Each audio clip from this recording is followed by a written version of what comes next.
You need an internship to graduate. You need to build your resume. Employers won't hire you without an internship. When it comes to internships, we've heard all of this and more from our parents and teachers. Internships are the supposed key to our success after graduation. And internships are important. Many colleges and degree programs require you to have one in order to graduate. Employers love to see the experience. What everyone forgets to tell you is how to get an internship. Before you can utilize that resume you spent ages putting together, you have to find companies to send them to.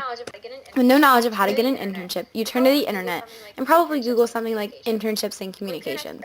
What appear next are 6.8 million results. More than likely, you'll find yourself on a site like this one, internships.com. Internships.com is a great resource. Employers from all over the country can post openings for internships that you can apply to.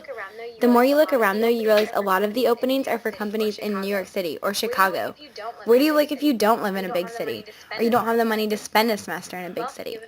Well, you have a few. You can look to past employers for openings. My first internship was at the camp the previous summer. I wanted to go back, and they wanted me to come back. So they changed some of the duties of the interns in order to fit with what I needed for my internship. Just like that, I got to spend my summer doing something I love and got college credit for it. If you were an outstanding employee before, chances are your past employer is going to want you to come back, so they might just be able to work with you in order to get you the experience you need. If they're unable to help you, that's okay. There are options. Your next option, and probably your best option, is going to be to talk to your department's internship coordinator. Believe it or not, your department isn't trying to set you up for failure here. They have someone in the department who has resources for internships in the community. Better yet, they want to help you get an internship. If you don't know who that is, email your department or talk to one of your professors, and they'll be able to point you in the right direction. The internship coordinator is going to have the resources right there in your school's local community for you to use. Here in the communications department of Ball State, internship coordinator is Dr. Peggy Fisher. She's actually set up a Blackboard community for students in our department to be a member of, as a list of internship requirements and an Excel spreadsheet of organizations other communication majors have interned with.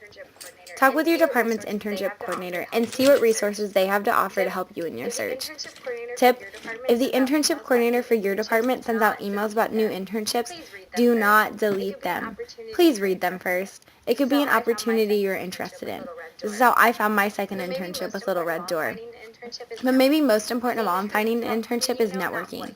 The saying is true. It's about who you know, not what you know. If you have a friend or professor that's involved in an organization you want to get involved with, talk to them about it. Find out what they're looking for interns. Plus, the better you know them, the more likely they are to come to you with opportunities the organization has. I have my fourth internship lined up for the spring of 2015. The children's ministry director at the church I attend in Muncie saw what I was doing with the kids when I volunteered once a month and liked it. On top of that, I made a point every time I was there to talk to her and see if there was anything that needed to be done that I could help her with. She saw all of this and offered me an internship with her for the spring semester.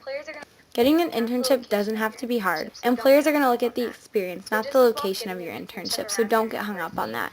You're just as well off getting an internship around your university than jetting off to New York City and putting yourself in more debt than you were before. Even if the internships around you aren't what you always pictured, they can still be helpful. Maybe a not-for-profit organization is where you want to work. Or maybe working for a university isn't what you want to do for the rest of your life.